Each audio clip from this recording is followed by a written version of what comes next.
Oke, hai guys. Sekarang aku mungkin akan sedikit sharing tentang apa yang aku tahu dari tabel tentang converting concept into variable. Jadi, si tabel ini adalah tabel yang akan mengconvert atau merubah gitu dari apa yang kita sebut dengan konsep, lalu kita uraikan lagi menjadi indikator, lalu kita uraikan lagi menjadi variabel. Nah, kita bisa lihat di sini ya. Di variabel sendiri itu dibagi dua, yaitu variables itu sendiri dan juga decision level, working of definitionsnya. Nah, ini ada contohnya ya. Misalnya konsep yang pertama itu adalah kaya atau miskin.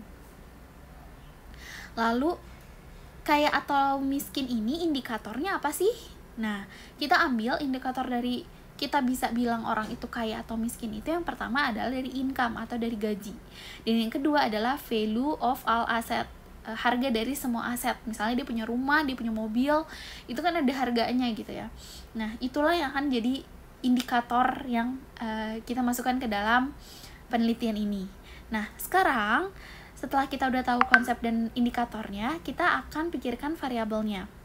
Variabelnya di sini adalah total income per years. Jadi sama aja, sama-sama income, tapi di variabel ini kita uraikan lagi gaji, misalnya gaji atau pendapatan ya, si income ini kita sebutnya. Gajinya ini apa gitu. Nah, di variabel kita sebut total gaji per tahunnya berapa, misalnya kayak gitu. Lalu untuk variabel yang kedua, total value dari misalnya rumah, mobil misalnya, atau investasi-investasi lainnya kayak gitu. Nah, lalu untuk decision level of working-nya itu kita kasih, kalau di sekolah atau di rapot itu ada nilai KKM gitu ya, nilai rata-rata, nilai minimal yang kita tentukan dia tuh ada di atas atau di bawah gitu. Skalanya misalnya untuk mengetahui bahwa dia tuh kaya atau miskin, atau kaya deh, gaji per tahunnya itu berarti kalau si gajinya itu lebih dari 200.000 misalnya dolar atau rupiah gitu. Terus yang kedua, jika misalnya total dari harga aset yang dimiliki lebih dari 2 juta dolar misalnya. Nah, kayak gitu. Sama misalnya yang kedua nih, konsep yang kedua contohnya adalah high academic achievement.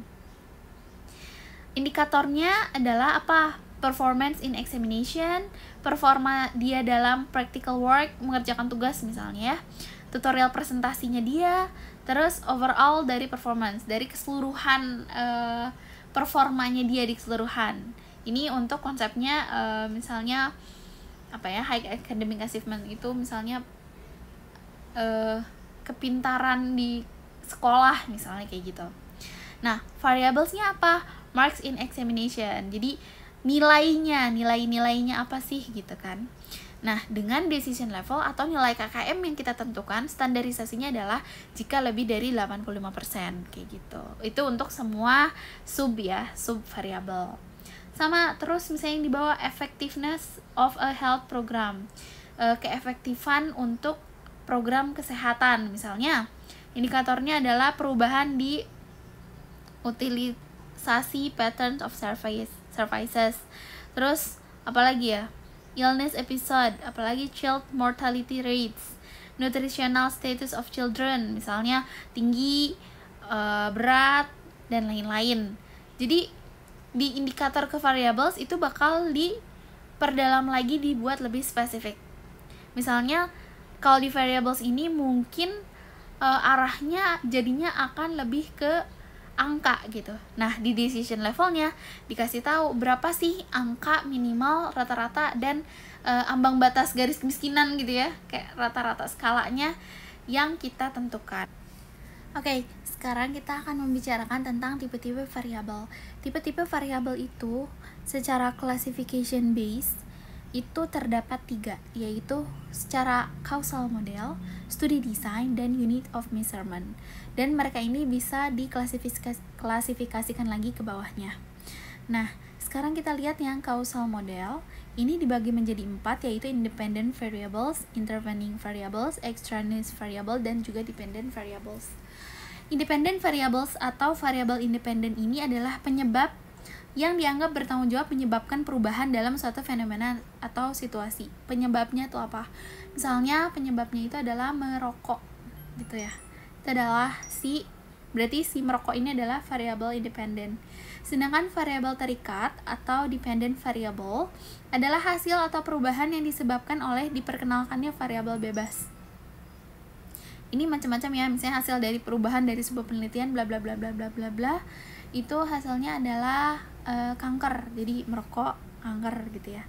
Lalu ada variabel asing atau disebut juga extraneous variable. Extraneous variable ini adalah beberapa faktor lain yang terjadi dalam situasi kehidupan nyata dapat mempengaruhi ya perubahan variabel terikat. Jadi dia bisa mempengaruhi si variabel terikatnya, dia bisa mempengaruhi si hasilnya gitu. Faktor-faktor ini yang tidak diukur dalam penelitian dapat meningkatkan atau menurunkan besaran atau kekuatan hubungan antara variabel independen dan dependen. Misalnya variabel independennya tadi kan merokok, lalu variabel terikatnya hasilnya tuh adalah kanker. Tapi si variabel ini asingnya tuh macam-macam, misalnya dia tuh sering olahraga, dia tuh makan makanan sehat, dia tuh hidup sehat, dia tidur cukup gitu. Nah, misalnya mungkin dia kanker, tapi ternyata dia kankernya di usia 60-an.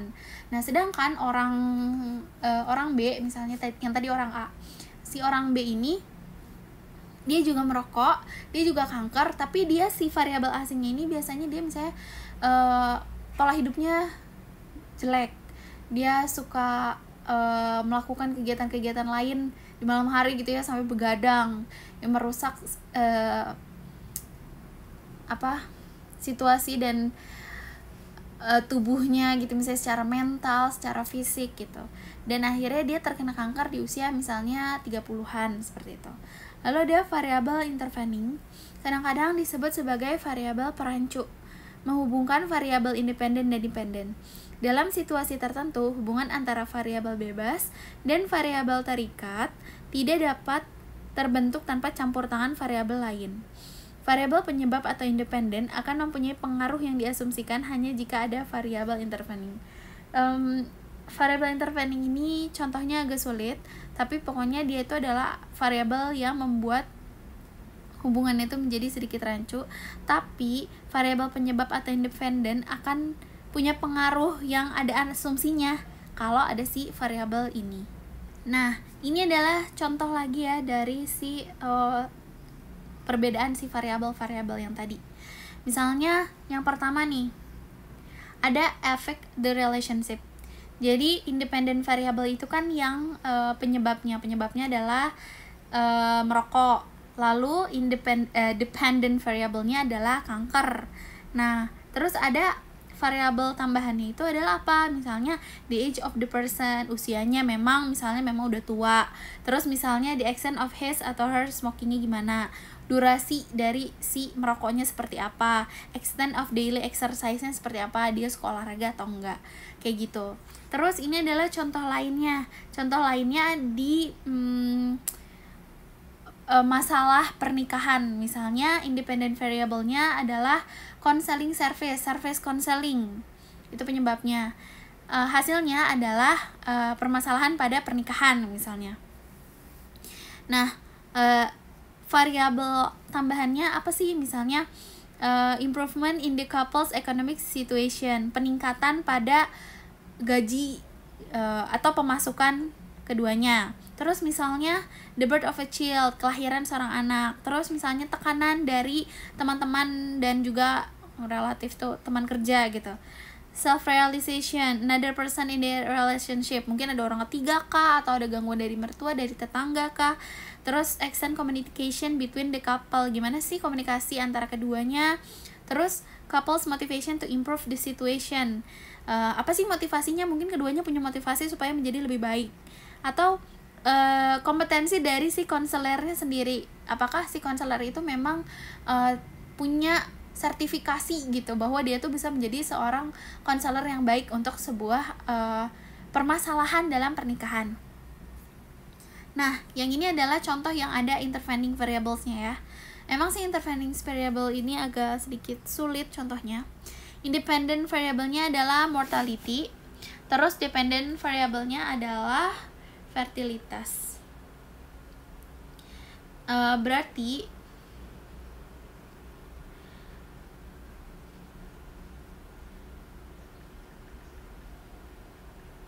mortality itu adalah kematian ya, kematian, dan hasilnya adalah fertilitas ya, jadi tingkat kesuburan misalnya. Kematian ini menyebabkan titik-titik tentang si kesuburan. Misalnya ada apa nih dengan kesuburannya? Ternyata di variabel exogenous-nya misalnya level of education of the population, misalnya seberapa tingkat pendidikan dari si masyarakat tersebut, terus socio-economic status, terus motivation dari si individu itu tersebut, terus usia dari individu itu, agama, dan lain-lain gitu.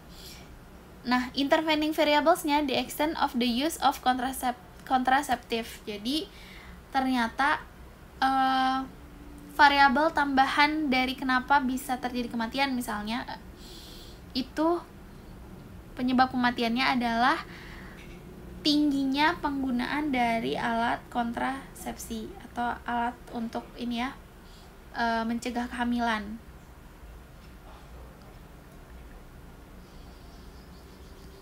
Gitu. Itu adalah contoh dari variabelnya.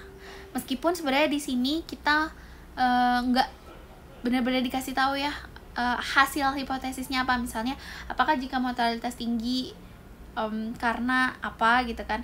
Tapi biasanya variabel-variabel ini cuman ngasih tahu si objek-objeknya aja atau si subjek-subjek apa aja yang ada di situ. Semoga sedikit membantu.